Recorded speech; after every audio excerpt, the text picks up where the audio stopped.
like to begin by reading the verses that we've been studying in the last several sessions. Revelation chapter 14 and verses 6 and 7.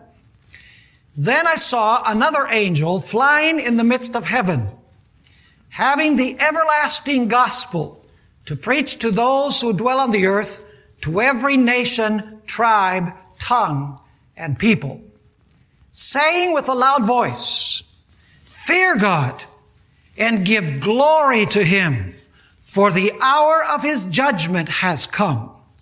And worship Him who made heaven and earth, the sea, and the springs of water."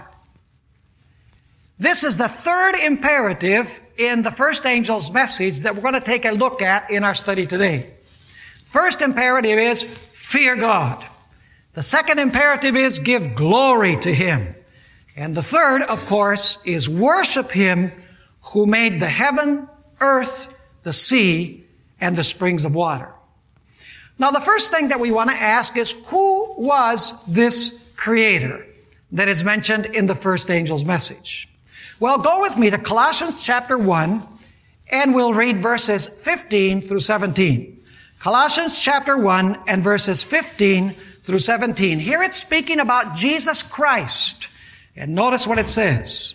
He is the image of the invisible God, the firstborn over all creation.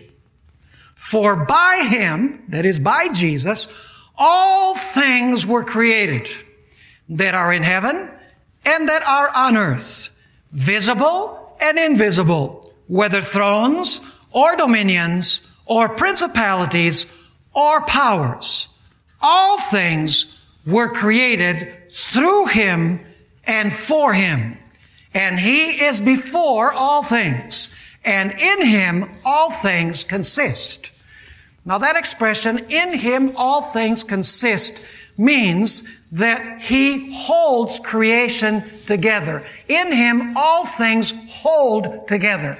That's the way that it's translated, for example, in the New International Version.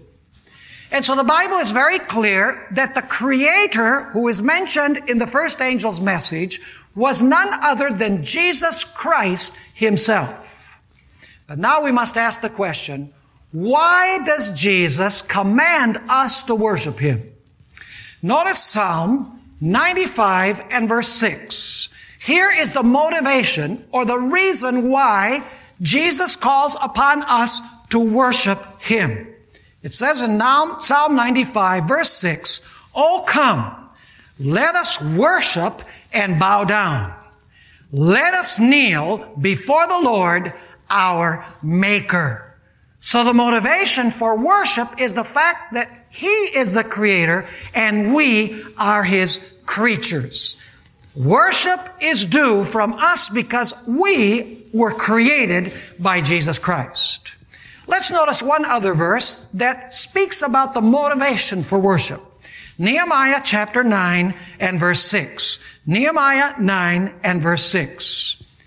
Here, Nehemiah, inspired by the Holy Spirit, says, "You alone are the Lord.